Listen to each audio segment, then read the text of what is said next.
Hi everyone, कैसे हो दोस्तों। उम्मीद करता हूँ आप सब अच्छे होंगे, आपकी पढ़ाई बहुत अच्छी चल रही होगी। दोस्तों, आपका पीसीएस टॉक्स पर बहुत बहुत स्वागत है। हिंदी मीडियम से जुड़े सभी पक्ष पर एक एक करके बात करेंगे आज के इस वीडियो में। इससे पहले आपने अगर हमारे पहले के सेशंस नहीं देखे हैं तो आप उसे भी जरूर देखें। चलिए आज की चर्चा की शुरुआत करते हैं। सबसे पहले और काफी महत्वपूर्ण बिंदु से आज की बात की शुरुआत करते हैं। दोस्तों, आज के हमारे चर्चा का जो पहला बिंदु है वो ये है कि ये सवाल ही आखिर क्यों उठता है। दोस्तों, पिछले कुछ सालों में यूपीएससी तथा बीपीएससी में हिंदी माध्यम के रिजल्ट पे लोगों का खास ध्यान गया है। जब से यूपीएससी में सीसेट आया है और उसके क्वालिफाइंग होने के बाद से यूपीएससी में लगातार लोगों का ध्यान हिंदी मीडियम के रिजल्ट पे रहता है। जब भी यूपीएससी का रिजल्ट डिक्लेयर होता है तो लोग सबसे पहले देखते हैं कि हिंदी माध्यम का टॉपर किस स्थान पे है और ओवरऑल ऑल इंडिया रैंक उसका कितना है। तो दोस्तों, वहीं से बीपीएससी में भी ये चीज़ देखने को मिली। लोग बार बार हिंदी मीडियम के रिजल्ट को लेकर के सवाल उठाते रहे हैं। तो दोस्तों, ऐसा नहीं है कि यूपीएससी में पहले बहुत बेहतर रिजल्ट हिंदी माध्यम का आता था और अभी कम आने लगा है। दोस्तों, पहले से ही हिंदी माध्यम में कम ही रिजल्ट आए हैं, लेकिन हाँ, कुछ कुछ वक्त पे जैसे एक बार 3 रैंक भी यूपीएससी में आया था और फिर 13 रैंक निशांत जैन का, जो आप सभी को पता होगा। तो दोस्तों, लोगों की उम्मीद ज़्यादा बढ़ गई थी और अभी फिलहाल कुछ सालों से इस तरह का रिजल्ट नहीं आने से लोगों में एक सवाल तो उठा है कि आखिर हिंदी मीडियम से रिजल्ट इतने कम आते ही क्यों हैं। और वही हाल दोस्तों बीपीएससी में भी है। हमारे टॉपर बहुत कम ही बीपीएससी में हिंदी मीडियम से दिखाई दे रहे हैं। तो चलिए हम लोग दोस्तों आज के इस वीडियो में कुछ इस पे चर्चा करते हैं, ध्यान देने की कोशिश करते हैं आखिर क्या वजह है। दोस्तों, एक चीज़ तो हमें अपने दिमाग से बिल्कुल निकाल देना चाहिए कि हमें योजना के तहत कि ये हिंदी मीडियम है इसलिए इसे कम नंबर दिया जाए, या फिर ये इंग्लिश मीडियम है या फिर कोई और मीडियम है तो इसे ज़्यादा मार्क्स दिए जाए, ऐसा नहीं है दोस्तों। चलिए फिर आखिर क्या वजह है उसकी पड़ताल करते हैं आज के इस वीडियो में।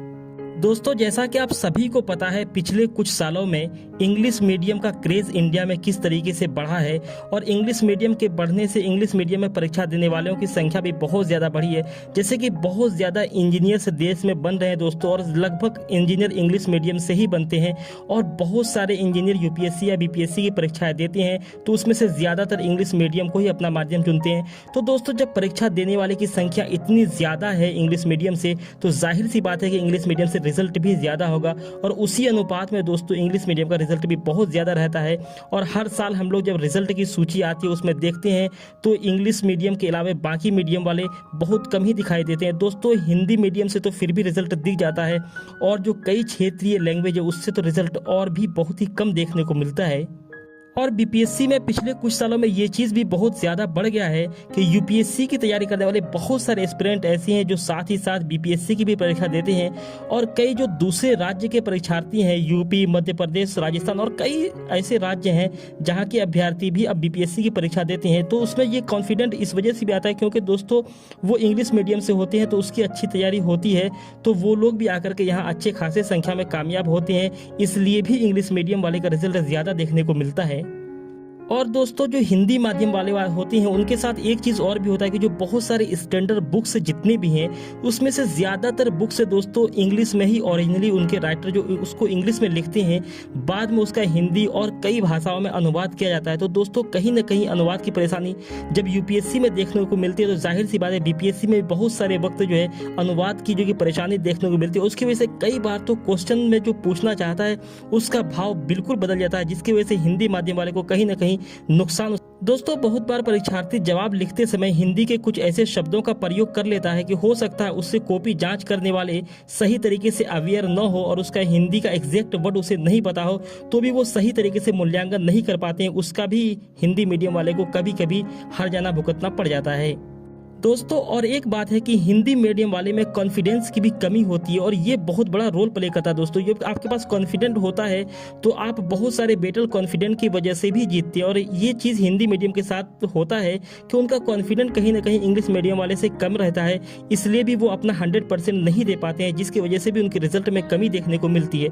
तो दोस्तों, ये सारी वजह हैं जिसकी वजह से हिंदी मीडियम का रिजल्ट कम रहता है। तो दोस्तों, हमें क्या करना चाहिए? क्या इंग्लिश मीडियम वाले के सामने हिंदी मीडियम वाले की अब कोई गिनती नहीं रह गई या फिर हमें इंग्लिश मीडियम में ही परीक्षा देनी चाहिए? तो चलिए दोस्तों, इस पे भी थोड़ा नज़र डालते हैं।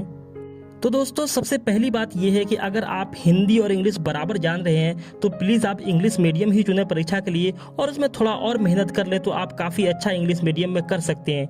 और अगर दोस्तों आपका हिंदी ज़्यादा अच्छा है, इंग्लिश बहुत कमज़ोर है आपका, या फिर इंग्लिश हिंदी से कमज़ोर है, तो फिर आपको ज़रूर हिंदी में ही परीक्षा देनी चाहिए। लेकिन आप जब हिंदी में परीक्षा दे रहे हो तो नीचे बताए गए कुछ बातों को ज़रूर अपनाएं।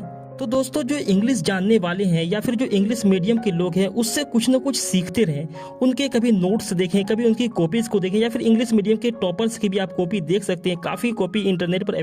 दोस्तों उनसे नफरत बिल्कुल भी नहीं करें, उनसे भी जानने की कोशिश करें, उनसे बहुत सारी चीज़ें आपको जानने को मिलेंगी और आपको उस चीज़ से अपने अंदर इम्प्रूवमेंट करने की बहुत ज़्यादा मदद मिलेगी दोस्तों। और दोस्तों जो कुछ टेक्निकल शब्द होते हैं उसे आप इंग्लिश में ही लिख सकते हैं। इंग्लिश में लिखेंगे तो आपके परीक्षा में जो कॉपी चेक करेंगे उन्हें भी बड़ी आसानी होगी। और दोस्तों पीटी में जो सवाल होते हैं, बहुत सारे क्वेश्चन ऐसे होते हैं जिसमें कुछ टेक्निकल शब्द हिंदी में ऐसे लिखे होते हैं जिसकी वजह से हिंदी में क्वेश्चन को समझना थोड़ा मुश्किल हो जाता है। तो दोस्तों आप लोग इंग्लिश के भी क्वेश्चन को देख लें ताकि आपको समझने में काफ़ी आसानी होगी।